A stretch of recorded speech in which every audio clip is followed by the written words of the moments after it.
Hello everyone, welcome to only IAS. स्वागत है आपका इस वीडियो में। यहाँ हम एक ऐसी कंट्री के बारे में बात करेंगे जिससे इंडिया के संबंध हिस्टोरिक रहे हैं, हिस्टोरिक उससे अच्छे भी रहे हैं और ख़राब भी रहे हैं, और एक मेजर कंट्री जो एक ग्लोबल पावर की तरह उभरी है और जिसने अभी जो यहाँ की सुपर पावर है यूएसए उसको बड़े लेवल पे चैलेंज किया हुआ है।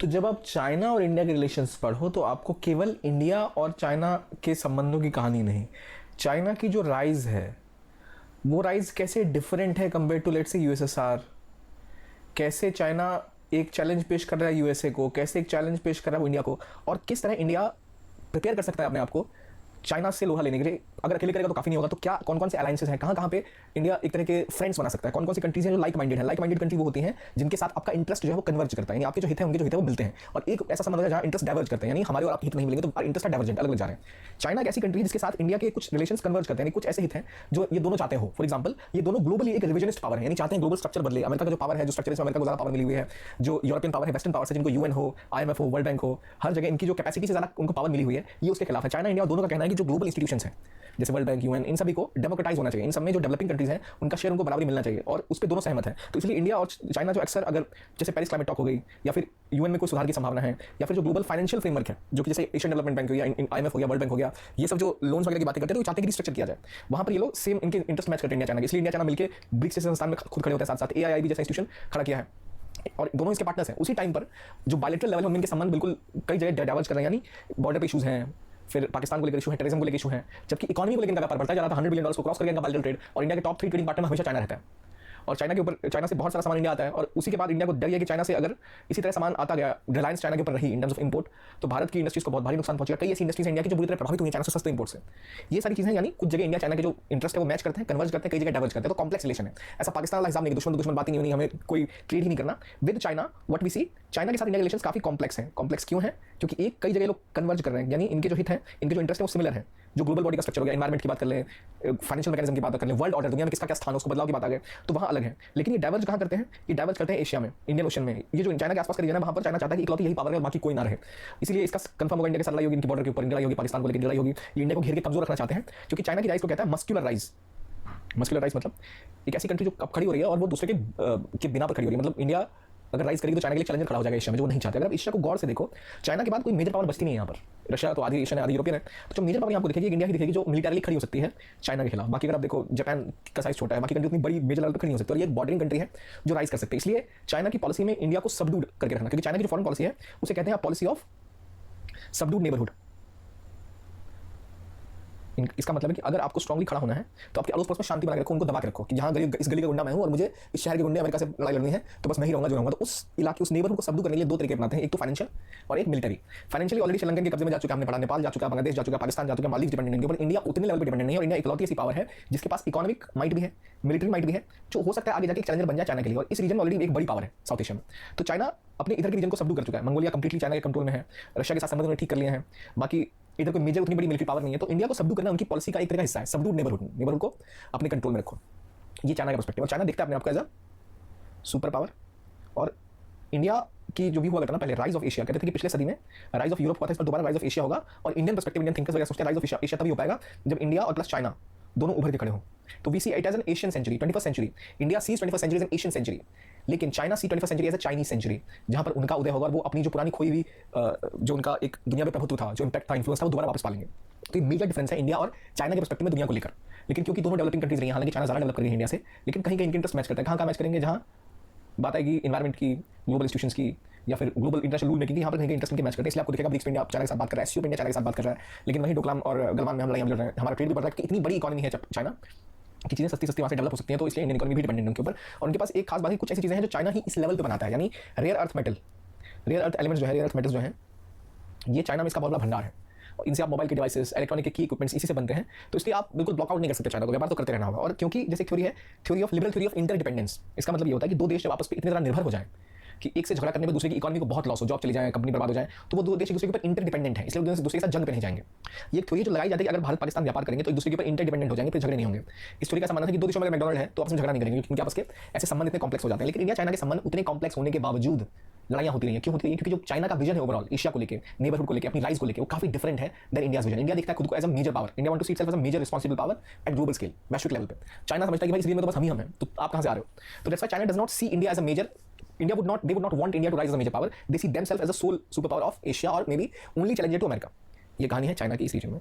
अब देखो, क्योंकि चाइना की जो राइज है वो बिल्कुल भी पीसफुल राइज नहीं है। एक पुरानी फेमस सेइंग है चाइना की कि walk silently, do your job and carry a big stick, मतलब काम मतलब बड़ा डंडा पीछे रखो, ज़्यादा कुछ डंडे मार दो किसी का, पर काम निकल जाएगा। तो एक समय में उन्होंने चुपचाप अपनी राइज पे फोकस किया, इकोनॉमिक राइज पे फोकस किया, और फिर अब वो अपनी मिलिट्री और नेवी पे एक्सपेंड कर रहे हैं। अब देखिए, ये चाइना की बात है। चाइना को लेकर एक चीज़ आप समझिए कि चाइना कैसे डिफरेंट है कंपेयर टू अदर पावर्स। इससे पहले जो आप सुपर पावर्स देखते थे पिछले 150-200 सालों में, तो पहले कौन सी एम्पायर थी? ब्रिटिश एम्पायर, इनके साथ लड़ाई होती थी किसकी? फ्रांस की। फिर एक उभरा बीच में जर्मनी, जिन्होंने बहुत सारी कॉलोनीज बनाई, इनके राजा वाजा का सिस्टम था, इन्होंने इंडिया को कॉलोनाइज कर दिया, चाइना को कॉलोनाइज कर दिया, मेजर पावर्स को कॉलोनाइज कर दिया। फिर कुछ नई पावर्स उभरी, यूएसए, यूएसएसआर, जापान। इनमें से इन दो का तो अलायंस हो गया वर्ल्ड वॉर 2 के बाद, क्योंकि जापान के बाद यूएसए ने न्यूक्लियर बम गिरा दिया। तो मेजरली दो ही पावर बची थी वर्ल्ड वॉर 2 के बाद, यूएसए और यूएसएसआर। यूएसए और यूएसएसआर दो मेजर पावर थी जिनके बीच में कोल्ड वॉर चली लगभग 50 सालों तक, 1990s तक। फिर यूएसएसआर का विघटन हो गया, उस विघटन के बाद इससे रशिया निकली। ठीक है, यूएसए और यूएसएसआर दो मेजर पावर थी जो सुपर पावर थी। फिर दुनिया में इकलौती सुपर पावर बची यूएसए। अब जरा देखते हैं यूएसए और यूएसएसआर में क्या डिफरेंस था। मैं ऐसा क्यों कह रहा हूं वो पहले उसके बनाते हैं। आप पिछले कुछ क्वेश्चन देखिए। USA is facing an existential threat in the form of China that is much more challenging than erstwhile Soviet Union. पहले की सोवियत यूनियन के मुकाबले चाइना से जो थ्रेट अमेरिका फेस कर रहा है वो कहीं ज़्यादा चैलेंजिंग है, उसे एक्सप्लेन करना है। दूसरा, the newly tri nation partnership AUKUS is aimed at countering China's ambition in the Indo Pacific region. It is going to supersede the existing partnership in the region. Discuss the strength and impact of AUKUS in present scenario. China is using its economic relations and positive trade surplus as tools to develop a potential military power status in Asia. In the light of the statement discuss it's impact on India as a neighbour. यहाँ अगर आप गौर करो तो बातें क्या हो रही है कि यूएसए को जो चैलेंज नया मिल रहा है चाइना से, वो कैसे डिफरेंट है compare to let's say USSR.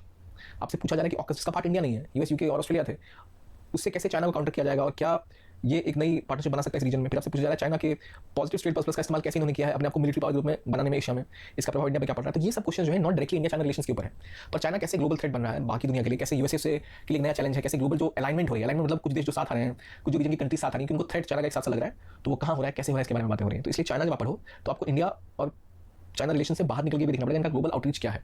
एक जो पॉइंट था ना कि चाइना की राइज मैंने बोला था काफी डिफरेंट है कंपेयर टू यूएसएसआर, क्यों है? तो देखिए, यूएसएसआर कैसे खड़ी हुई थी? यूएसएसआर वाज पहले रशिया थी, फिर एक सोवियत रूस बना जहां पर लोगों ने कम्युनिज्म को अडॉप्ट किया, वर्सेस यूएसए में उस टाइम में क्या था, वेस्ट में कैपिटलिज्म।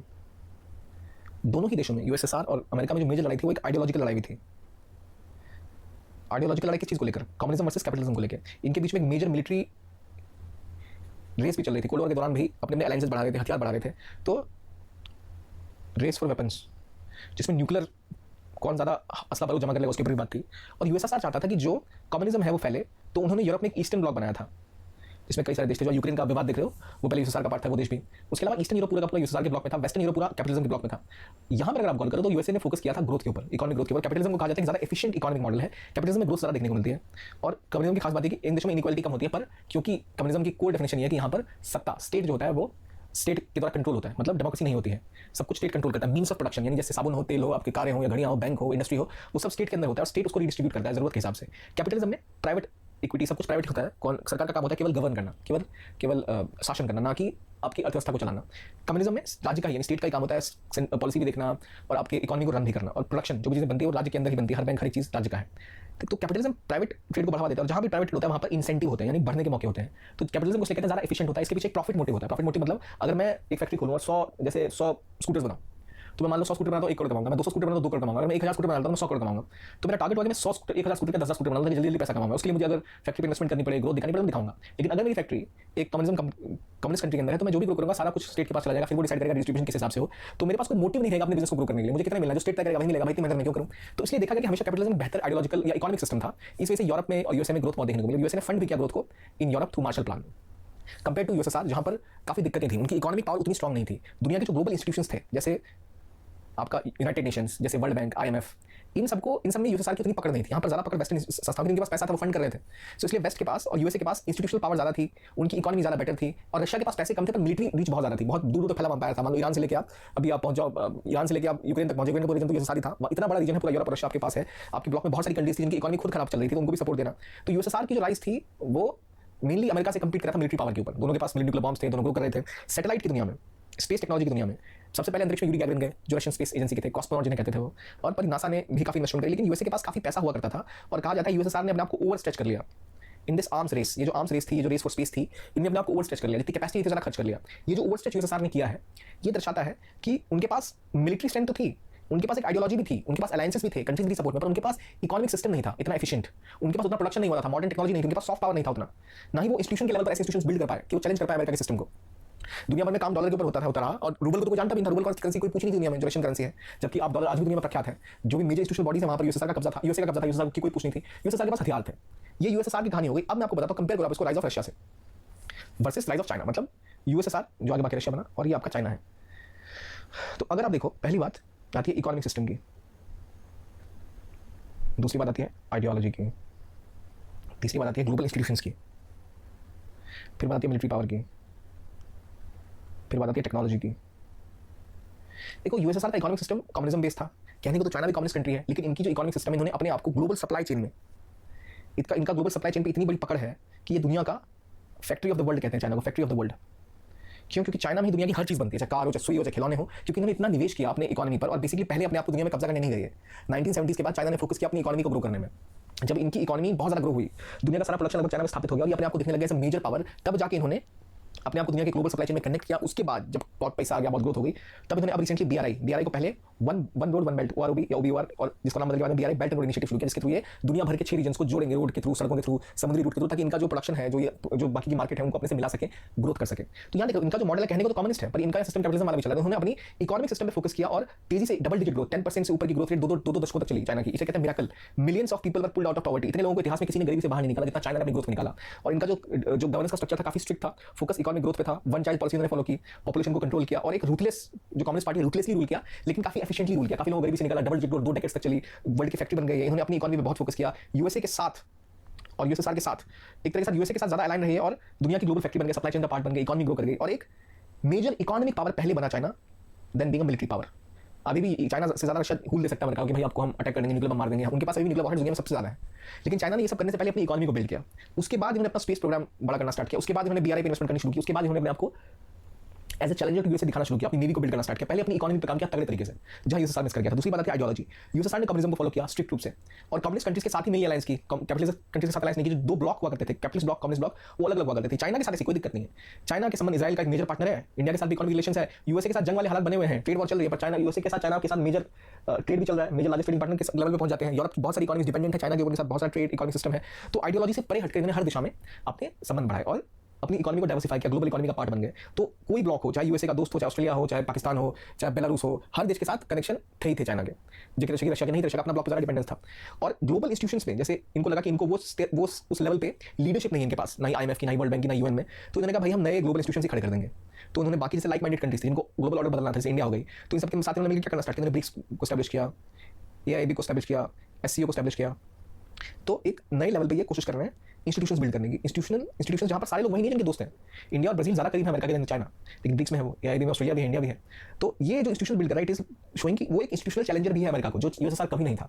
तो उनकी राइज देखो, इकोनॉमी ग्रो की, फिर उसके बाद उन्होंने अपना पावर स्प्रेड आउट किया, ग्लोबल सप्लाई चेन को अपने पर डिपेंडेंट बनाया, आइडियोलॉजी पे फोकस कम किया और अपनी इकोनॉमिक इंटरडिपेंडेंस बाकी देशों के साथ जोड़ ली। फिर इन्होंने अपने आपके इंस्टीट्यूशन बिल्ड करने स्टार्ट किए, दुश्मन वहां इंस्टीट्यूशन साथ में बिल्ड कर रहे हैं। जब ये सब साथ में चल रहा है, तब जाकर पिछले 25 सालों में इन्होंने अपनी मिलिट्री पावर पे इन्वेस्टमेंट स्टार्ट करी और नेवी का एक्सपेंशन, आर्मी का एक्सपेंशन शुरू किया।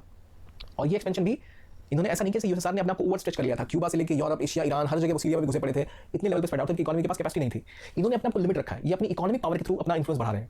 डेट ट्रैप डिप्लोमेसी कहते हैं कि आपको आपके कर्जे में फंसा के उसके बाद आपकी जो जमीन या आपका जो मार्केट है उसके ऊपर कब्जा करेंगे, ना कि ऐसे अटैक करके मिलिटरी। यूएसएसआर क्या करता था, हमला कर दिया, इंडिया के राजा को सपोर्ट, वहाँ के जो रूलर है उनको सपोर्ट कर दिया। चाइना ये सब नहीं करता। चाइना पाकिस्तान हो, श्रीलंका हो, मालदीव हो, क्या किया चाइना ने, या अफ्रीकन कंट्रीज हो, कुछ उन्होंने इतना लोन दे रखा है कि लोन के इंटरेस्ट पे नहीं कर सकते। ठीक है, मत करो इंटरेस्ट पे, चौकी फैक्ट्री हमें तो लीज पे कुछ सालों के लिए, वो अपना इंटरेस्ट उठा लेंगे। तो वो जो इंपॉर्टेंट लोकेशंस होती हैं स्ट्रेटेजिकली, बिजनेस के हिसाब से, इकोनॉमी के हिसाब से, वो उनके कब्जे में आ जाती हैं।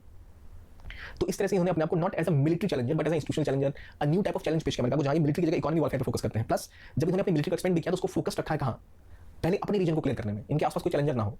तो इन्होंने इंडिया एक जो मेजर चैलेंजर था उसको तीन तरफ से घेरने की बात करी और स्ट्रिंग ऑफ पर्ल्स जिसे हम कहते हैं। फिर इन्होंने अपने रीजन में अपना स्ट्रॉन्ग बनाया और अब जाके इंडो पैसिफिक में अपनी नेवी को स्ट्रॉन्ग बना रहे हैं, यानी कि अमेरिका के पास पहुंच गए लड़ने के लिए, यूरोप पहुंच गए लड़ने के लिए, वहां पर ये इकोनॉमिक रिलेशंस का सहारा ले रहे हैं, अपने रीजन में मिलिट्री स्ट्रॉन्ग करने हैं। वहां कैसे, जैसे कभी डोकलाम पे कुछ कर दिया, कभी इंडिया में कुछ कर दिया, कभी लद्दाख घुस गए। ये दिखा रहा है इनका एक्सपेंशन किस तरह हो रहा है एज अ मिलिट्री पावर जो कंप्लीटली डिफरेंट है यूएसएसआर से। कई सारे यूएसएसआर ने फ्रंट खोल दिए थे और चाइना ने फ्रंट नहीं खोले, अपने आप को लिमिट रखा है। और वो लिमिट रहने की वजह से इनके पास कैपेसिटी है कि ये कह सकते हैं हमने थोड़ा जंग शुरू किया अमेरिका के साथ, अमेरिका हमसे लड़ने आ रहा है, हमने तो कुछ बोला नहीं। और अमेरिका के जो अलाइज हैं, जैसे इजराइल है, उसके साथ भी स्ट्रॉन्ग रिलेशन है, टर्की के साथ स्ट्रॉन्ग रिलेशन है, इंडिया के साथ स्ट्रॉन्ग रिलेशन है, इकोनॉमिक एटलीस्ट। तो ये जो प्रभाव है, ये जो एक नया तरीका चैलेंज करने का, ये अमेरिका ने पहले कभी नहीं देखा था यूएसएसआर से। फाइनली टेक्नोलॉजी, यूएसएसआर ने देखो मिलिट्री स्पेस टेक्नोलॉजी में काम किया था, पर बाकी जो एरिया से टेक्नोलॉजी के वहाँ बहुत पिछड़े हुए थे अमेरिका के मुकाबले। यूएसएसआर ने टेक्नोलॉजी में उतने आगे कदम नहीं बढ़ाया था, चाइना ने ये टेक्नोलॉजी में बहुत आगे कदम बढ़ाया। तो चाहे जो फ्यूचर की टेक्नोलॉजी है, चाहे एआई हो, चाहे रोबोटिक्स हो, चाहे इंटरनेट ऑफ थिंग्स हो, जो नेक्स्ट जेन टेक्नोलॉजी, दुनिया का फास्टेस्ट कंप्यूटर बनाने की रेस अभी चाइना की लगी पड़ी है, सबसे फास्टेस्ट अभी उन्होंने बनाया था कुछ टाइम तक के लिए।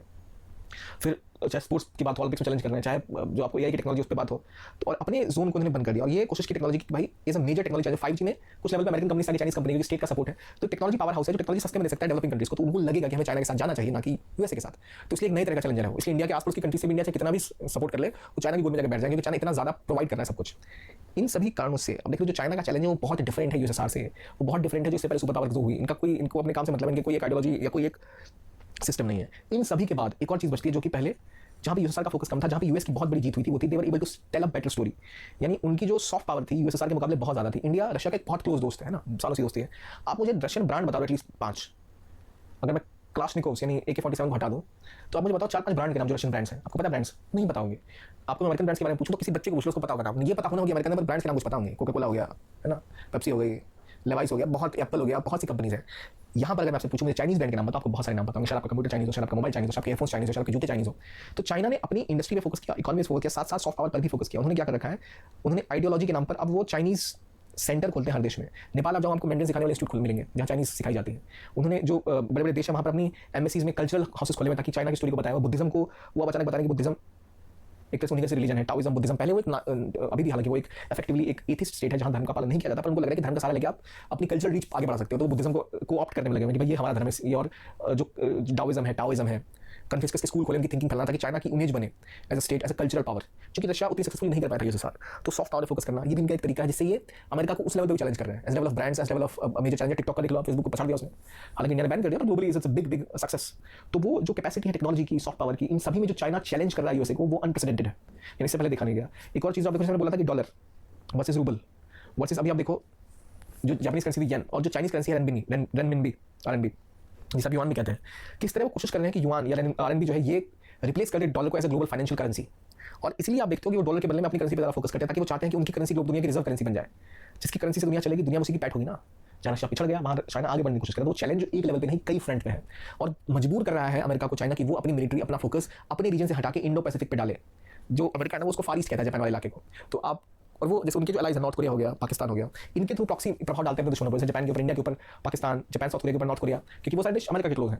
तो इनकी कोशिश है हर लेवल पे प्रभाव अपना बढ़ाया जाए, हर लेवल पे चैलेंज प्रस्तुत करेंगे, देखना चाहते हैं हमको global leader, as a super power in future, as a challenger to America. उनका मानना अभी वो एक सुपर पावर है, वो चैलेंज कर रहे हैं। दैट्स व्हाई जैसे कि इंडो पैसिफिक का जो कॉन्सेप्ट है, कॉन्सेप्ट ही बोगस है, फेक है। इंडो पैसिफिक कुछ नहीं, वो एशिया पैसिफिक है। वो इसलिए कि भाई इंडो पैसिफिक का मतलब ये बताना चाहिए कि इंडिया का मेजर रोल इस रीजन में, क्योंकि फिर अगर आप प्रॉपर करो इंडिया को as a challenger to US और चाइना। तो इस वजह से राइज ऑफ चाइना यूएसएसआर से काफी डिफरेंट रही है, चैलेंज है काफी डिफरेंट रहा है। अब जब ऐसा चैलेंज है यूएसएसआर के मुकाबले चाइना का डिफरेंट, तो मुझे ये बताइए कि कहां पर आप देख रहे हो कि भाई जहां आप कहो कि जो ऑकस इंस्टीट्यूशन है, I2U2 हो गया या क्वाड हो गया, ये इंस्टीट्यूशन खड़े करने की क्या जरूरत पड़ रही है यूएसए को, क्या इनसे प्राप्त होगा यूएसए को, और इंडिया को क्या करना चाहिए, क्या इंडिया के लिए इंपॉर्टेंट है। देखो क्वाड या फिर I2U2, ये सब क्यों खड़े किए जा रहे हैं? ये खड़े किए जा रहे हैं to see off the challenge of China. China का जो इकोनॉमिक चैलेंज है, क्योंकि पिछले कई सालों में चाइना ने कई एरियाज में फोकस किया, चाहे अफ्रीका हो, चाहे एशिया हो, चाहे यूरोप हो, जहाँ की भी इकोनॉमी थोड़ी सी पिक्चर बनाई, वहाँ चाइना ने आके निवेश किया, चाइना ने अपने इंस्टीट्यूशन खड़े किए, अपनी फैक्ट्रीज बिल्ड की। तो इनकी इकोनॉमी बहुत ज़्यादा आश्रित हो गई है चाइना पर। तो अकेले यूएसए अगर हर जगह खड़े होने की कोशिश करेगा तो अपना ओवर स्ट्रेच कर लेगा, वो गलती वो करना नहीं चाहता। तो यूएसए चाहता है जो उनके अलाइज हैं, जो उनके लाइक माइंडेड कंट्रीज, जिनके इंटरेस्ट सिमिलर है, चाइना से उनको खतरा है, वो सब मिलकर इनको काउंटर करते हैं। आप देखते हो क्वाड, I2U2, ऑकस, क्योंकि राइज ऑफ चाइना से खतरा सबसे पहले इस रीजन में जो कंट्रीज उनको है, जैसे ऑस्ट्रेलिया, जहाँ की डोमेस्टिक पॉलिटिक्स तक में चाइना का हस्तक्षेप चला गया, इंडिया, बॉर्डर डिस्प्यूट्स हैं, कई सारे मुद्दे, वियतनाम, जापान, ये इस रीजन की कंट्रीज हैं जिनके साथ चाइना का डायरेक्ट कॉन्फ्लिक्ट है। तो इन कंट्रीज को साथ लाना, to face the challenge of China is easier, आसान है इन सबको साथ लाकर चाइना का सामना करना, अगर तुलनात्मक रूप से आपको यूरोप की किसी कंट्री के साथ आप आ जाओ तो क्योंकि ऑस्ट्रेलिया बहुत करीबी कंट्री है अमेरिका और यूरोप के, तो ऑस्ट्रेलिया, ब्रिटेन, अमेरिका साथ आ सकते हैं। और इसीलिए इंडिया जो चैलेंज दिख रहा है चाइना की बढ़ती हुई कैपेसिटी का, यूएसए दिख रहा है, उसके लिए उनको पार्टनर्स चाहिए उस रीजन में जो चाइना के सामने खड़े हो सके, उसके लिए मेजर प्लेयर है इंडिया। और जैसे आप देखो, इसीलिए इंडिया जो भी कंट्री को आप फॉलो करो, जो भी कंट्री आप देखो वे अहेड, अगर आपको आंसर दिखने तो चाहे वो इंडिया के नेबरहुड में हो, चाहे यूरोप में हो, चाहे किसी और रीजन में हो, हमेशा देखो चाइना फैक्टर, चाइना के साथ उस देश के क्या संबंध है और कैसे उस देश के रिलेशंस को बायलैटरल इंडिया यूज कर सकता है to counter the rise of China और to counter Chinese initiative like BRI। BRI से इंडिया को क्या दिक्कत है? चाइना की राइज से इंडिया को प्रॉब्लम नहीं है। इंडिया को दिक्कत है कि चाइना की राइज और चाइना की muscular rise against the interest of China, कि आपने जो POK है, उस पर कब्जा कर रखा है। आपका जो DRI है, उसका जो CPEC है, वो इंडिया की जो टेरिटरी है वहाँ से पास हो रहा है। तो इंडिया के लिए प्रॉब्लम है कि इंडिया की सॉवरेनिटी का ख्याल नहीं रख रहे हो। They are trying to choke India बस इंपॉर्टेंट जो लोकेशन है वहाँ पर स्ट्रेटेजिक पोर्ट बना के, ताकि इंडिया के ऊपर दबाव बना रहे। इस चक्कर में इंडिया खड़ा है इनके खिलाफ। अगर इंडिया को चाइना की ग्रोथ से दिक्कत नहीं है, तो ये सब कारण है जिस वजह से India and USA have a similar interest. और इसलिए आप देखते हो इंडिया USA कई बातें आपको दिखते हैं। ये बेसिक कहानी है चाइना की राइज की, जो काफी डिफरेंट है कंपेयर टू अदर पावर्स।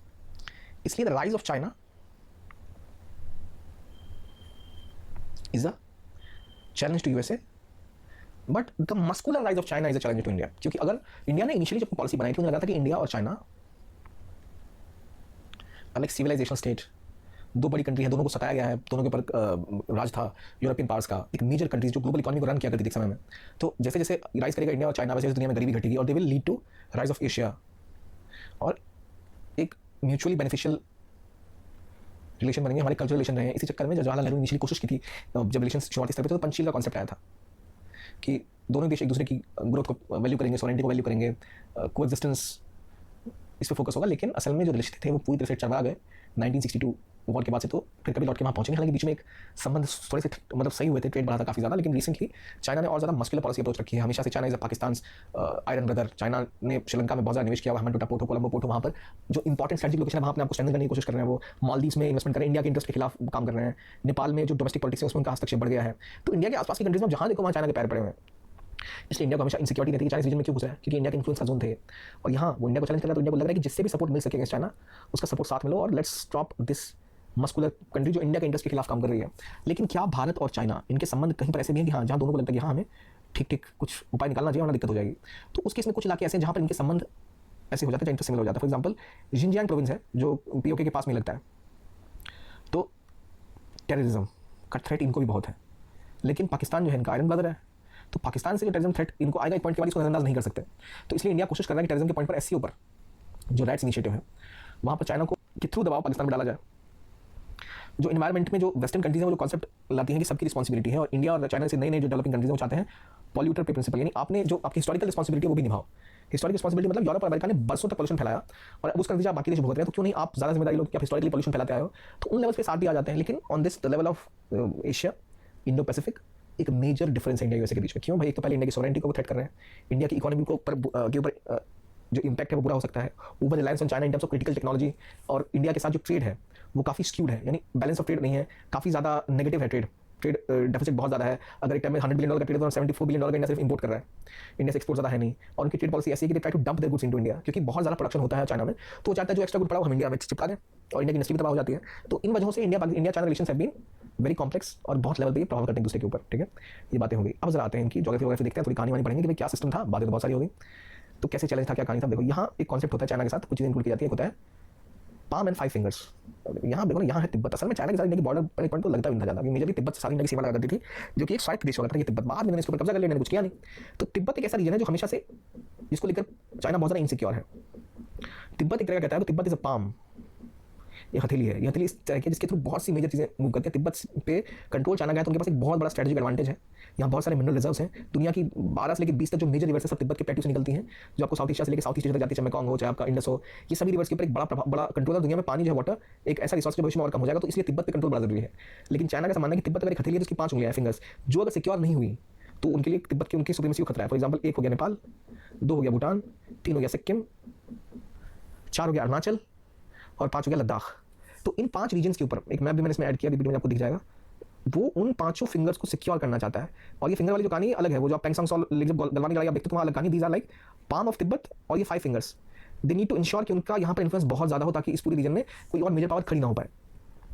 इसीलिए बार बार आप देखोगे, हालांकि सिक्किम को मान चुके हैं कि इंडिया का पार्ट है और Bhutan Nepal are like buffer states, लेकिन फिर भी वो हस्तक्षेप नेपाल में बढ़ाते हैं, भूटान में बढ़ाते हैं, डोकलाम में कब्जा किया, सिक्किम नाथुला पास बंद कर दिया, डोकलाम का विवाद चला था। पूरे अरुणाचल प्रदेश को क्लेम करते हैं as part of Tibet, Ladakh को क्लेम करते हैं एज पार्ट ऑफ तिब्बत। उनका मानना है to secure the palm of Tibet they have to ensure कि जो फिंगर्स ऑफ ये 5 फिंगर्स हैं इनके ऊपर इनका इन्फ्लुएंस बढ़ा रहे हैं, और इसलिए वो बार बार इंश्योर करते हैं कि यहाँ पर अगर विवाद हो तो इंडिया कुछ न कर पाए और इंडिया इनकी डिपेंडेंस बढ़ी रहे।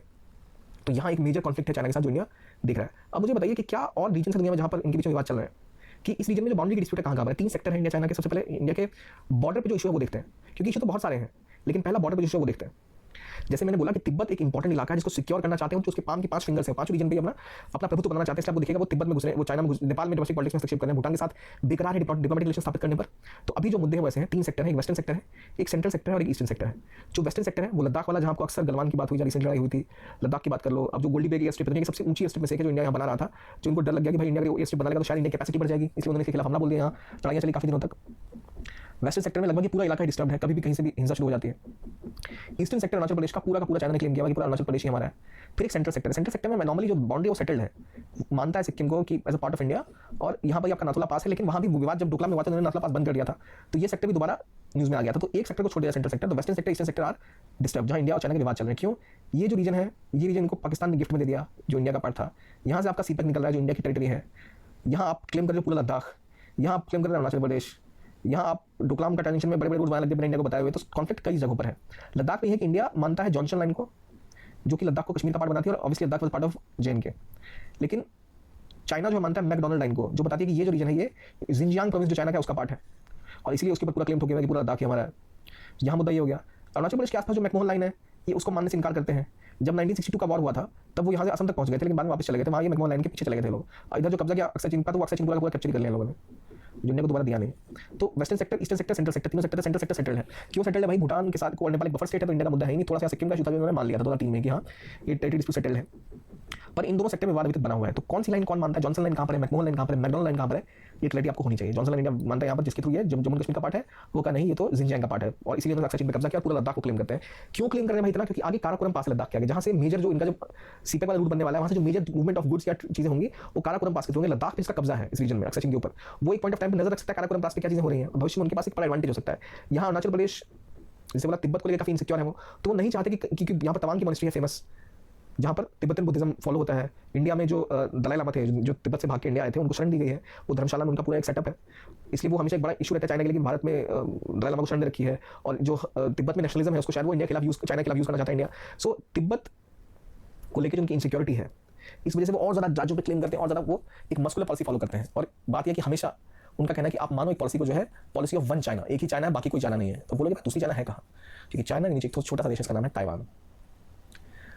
जब हिस्ट्री पर हो गए तो चाइना में जंग चली थी कॉमिंटांग, KMT ने पहले, कॉमिंटांग एक पार्टी थी जो डेमोक्रेटिक वहाँ पे सिस्टम फॉलो करना चाहिए। सुनियत सेन एक फेमस लीडर थे उसके, उनके थ्रू, और इनकी यानी कैपिटलिस्ट जो वहाँ पे डेमोक्रेटिक स्ट्रक्चर था, इनकी लड़ाई चली थी वर्सेस कम्युनिस्ट। तो कम्युनिस्ट ने पूरा इलाका कब्जा कर लिया था चाइना का, हरा के इनको, और इनको लिमिट कर दिया था एक आइलैंड पे, फॉर्मोसा आइलैंड पहले नाम था इसका, जो आज तक ताइवान देखते हैं वहाँ पर, और उस आइलैंड पे सिमट गई थी कॉमिंटांग। पूरे मेनलैंड चाइना पे कब्जा कम्युनिस्ट पार्टी का हो गया था, लेकिन उस आइलैंड पे भी खड़े वो कह रहे थे कि हम ही असली लीडर हैं, हम ही रूल करेंगे। कम्युनिस्ट ने गलत तरीके से कब्जा कर लिया पूरे चाइना के ऊपर, और उसको सपोर्ट किसका मिलेगा उस टाइम में? USSR। तो अमेरिका वगैरह मानते नहीं थे कि वो चाइना है, वो कहते थे ताइवान ही चाइना है। लेकिन बाद में देखा गया कि भाई कितने दिन तक झूठ बात को झुठला के चाइना तो वही चाइना जो कम्युनिस्टों के पास थी। और इंडिया में तो मेजर कंट्रीज, पहली कंट्रीज में से एक थी जो मान रही थी कि हाँ चाइना जो चाइना है वही China, communist China is real China, not Taiwan. लेकिन अभी तक ताइवान इंडिपेंडेंट है, क्योंकि ताइवान के ऊपर बहुत ज़्यादा प्रभाव है वेस्ट का, USA का सपोर्ट है, और एक मेजर ये मैन्युफैक्चरिंग हब है। और ऐसा है कि चाइना का व्यापार ताइवान के साथ भी होता है, ऐसा ही ताइवान के साथ व्यापार नहीं कर रहे हो तो ताइवान। लेकिन एक बड़ा प्रॉब्लम है चाइना के लिए, वो नहीं चाहते कि ताइवान के साथ लोग संबंध बढ़ाएं। तो इंडिया भी, क्योंकि चाइना की वन चाइना पॉलिसी को आप मानता है ऑलमोस्ट, इनके साथ ज़्यादा ओपनली इंडिया के डिप्लोमेटिक रिलेशंस नहीं है, लेकिन तरीके होते हैं कि आप इंडायरेक्टली भी किसी के साथ डिप्लोमेटिक रिलेशंस फॉलो से कहते हैं आप पैरा डिप्लोमेसी, या लिख लीजिएगा पैरा डिप्लोमेसी। पैरा डिप्लोमेसी का मतलब होता है कि मान लो भारत जो है वो ताइवान के साथ सीधा संबंध नहीं रख सकता, क्योंकि चाइना इसके ऊपर एक ऑब्जेक्शन रेज करेगा। तो इंडिया का जो कोई स्टेट है, लेट्स से गुजरात या महाराष्ट्र, वो अपने लेवल पे अपने CM या उनके मंत्री जाके ताइवान के साथ कोई एग्रीमेंट कर लें, वहाँ विजिट पे जाएं, उनके साथ स्ट्रॉन्ग रिलेशंस बनाएं, वो इन्वेस्टमेंट्स लाएं, ट्रीटी साइन करें। तो इंडियन स्टेट कह सकता है कि हमने तो कोई राजनयिक संबंध नहीं बनाया उनके साथ, हमारी एम्बेसी नहीं है, we are not dealing on bilateral level. लेकिन आपके राज्य जब जाके वो काम करें तो उसे कहते हैं पैरा डिप्लोमेसी, क्योंकि इसका मतलब कि आपके स्टेट के ऊपर अननेसेसरी दबाव भी नहीं पड़ रहा है। और मान लो कोई ऐसी इकोनॉमी है जो मैच करती है, फॉर एग्जांपल वाराणसी और क्योटो की हम बात करते हैं कि दोनों कल्चर सिटी है, जापान की क्योटो है, वाराणसी तो यूपी में है। सिस्टर सिटी प्रोजेक्ट दोनों का शुरू हुआ था। याद रखिए क्योटो टाइम पे जापान की राजधानी हुआ करती थी, बाद में टोक्यो बन गई थी।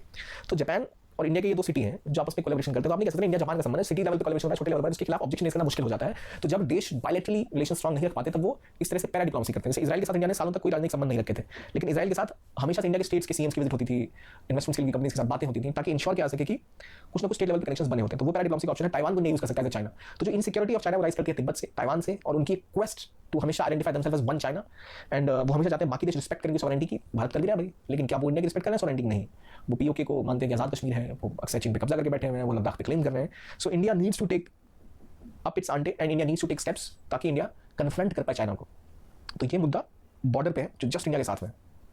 और बात ये थी ना कि पहले हुआ ऐसा करता था कि इंडिया ने बॉर्डर को बिल्कुल ही वहाँ पे मिलिट्री या जो इंफ्रास्ट्रक्चर था उसको ज़्यादा फोकस नहीं किया था। इंडिया का सारा फोकस था किस साइड, ईस्टर्न वेस्टर्न साइड पे कौन इंडिया के, पाकिस्तान। तो आप 2-3-4 जंगें लड़ चुके हैं और मिलिट्री का फोकस और सब कुछ का फोकस यहाँ था, और इंडिया ने इधर ज़्यादा इंफ्रास्ट्रक्चर ग्रो नहीं किया था, तो चाइना घुस भी नहीं सकता एक पॉइंट के बाद। लेकिन चाइना ने बॉर्डर के साइड अपना इंफ्रास्ट्रक्चर बहुत भारी रूप से ग्रो किया, इतनी इंफ्रास्ट्रक्चर ग्रोथ कर ली कि वहाँ पे एयरपोर्ट्स, हाईवेज उन्होंने बड़े बड़े बना लिए और कनेक्ट कर लिया पूरे रीजन को। अब जाके इंडिया की आंख खुली है, तो पिछले 10-15 सालों में इंडिया ने इंफ्रास्ट्रक्चर ग्रो करना शुरू किया बॉर्डर के आसपास। जैसे ही इंडिया ने बॉर्डर पे इंफ्रास्ट्रक्चर ग्रो करना शुरू किया, तो वहीं चाइना ने इसके खिलाफ टांग आनी स्टार्ट कर दी, चाहे नेपाल के थ्रू हो, चाहे भूटान के थ्रू हो, चाहे डोकलाम में खड़ी हो जाना हो, चाहे गलवान में अटैक कर देना हो। तो ये सब जो चीजें, ये वजह है। और एक और बात है कि इंडिया चाइना का बॉर्डर जो है क्या कहते हैं, एलएसी कहते हैं। इंडिया पाकिस्तान का बॉर्डर को एलओसी कहते हैं, line of control and line of actual control. LOC एक डिमार्केटेड बॉर्डर है, यानी इस बॉर्डर के ऊपर तारे बिछी हुई हैं, ये इंडिया साइड, उस साइड पाकिस्तान है। इंडिया और जो चाइना का बॉर्डर है वहाँ ऐसी कुछ तारे बिछी हुई नहीं है, ऐसा कुछ डिवीजन नहीं है, पिलर गड़े हुए हैं। तो और जो कंट्री के लोग अपनी जो इंडिया की आर्मी इधर गश्त लगाती है, उनकी आर्मी उधर गश्त लगाती है, क्योंकि बॉर्डर में से सड़क वो बनी हुई नहीं है, तो कभी-कभी उनके वाले इस साइड आ जाते हैं, इंडिया वाले उधर चले जाते हैं। तो मेजरली इंडिया और चाइना के बीच में एग्रीमेंट था कि no guns and no bullets. 1975 में शायद आखिरी बार गोली चली थी इस बॉर्डर पे, उसके बाद कभी फायरिंग नहीं हुई थी, क्योंकि एक दूसरे पर हथियार नहीं चलाते थे और नो गन्स वाली, नो बुलेट्स वाली पॉलिसी थी। लेकिन क्यों डिमार्केट नहीं थी, क्योंकि कोई मानने को तैयार नहीं था बॉर्डर कौन सा है। अब क्योंकि ऐसा नहीं है तो बार-बार कोई इधर चलाए, कोई उधर चलाए। इंडिया वाले कम जाते थे, चाइना के सैनिक इंडिया के इलाके में ज़्यादा घुस जाते थे, तो वही वो चीज़ जब बढ़ी तो गलवान में विवाद जो देखते हैं आपको उभरा हुआ देखने को मिला। ये एक मेजर रीजन था, और हमेशा यूज़ करता है चाइना बॉर्डर डिस्प्यूट को as a pin against India, कि भाई हमारी तो सुननी पड़ेगी, नहीं सुनोगे तो हम आपकी अटैक करने के कंट्री के ऊपर, या इकोनॉमी, ये जो इलाका हमारा है, इस तरह की बात है। तो इंडिया को जो थ्रेट है वो इकोनॉमिक थ्रेट तो है ही, क्योंकि बहुत ज़्यादा डिपेंडेंस है चाइना के ऊपर, पॉलिटिकल भी है, स्ट्रेटेजिक भी है कि आपके आसपास की कंट्री में भी है, और सीधा डायरेक्ट सिक्योरिटी थ्रेट है, बिकॉज बॉर्डर्स के ऊपर लगातार वो स्कर्मिशेस करते हैं। और स्पेसिफिकली पाकिस्तान के साथ मिलकर हमेशा वो खतरा रहता है इंडिया को कि एक two front war scenario can be reality. इसलिए इंडियन मिलिट्री को हमेशा प्रिपेयर रहना होता है टू फ्रंट वॉर के लिए, अगर कभी भी सिनेरियो आया तो हो सकता है चाइना और पाकिस्तान दोनों मिलकर हम पे हमला न कर दे। तो इसलिए China is a big threat to India, और कहा जाता है अभी जो major challenge for India is not Pakistan but China, क्योंकि चाइना के साथ पाकिस्तान के साथ मिलिट्री मुद्दा है और उनके पास कैपेसिटी है नहीं आपसे लड़ने की, तो टेररिज्म का सहारा ले रहे हैं। लेकिन चाइना के पास सबसे बड़ी मिलिट्री है, एक स्ट्रॉन्गर एयरफोर्स है और बड़ी इकोनॉमिक हेफ्ट है, सो आर मेजर चैलेंजर। तो इसलिए उनको कंटेन करने के लिए मेजर दिक्कत है।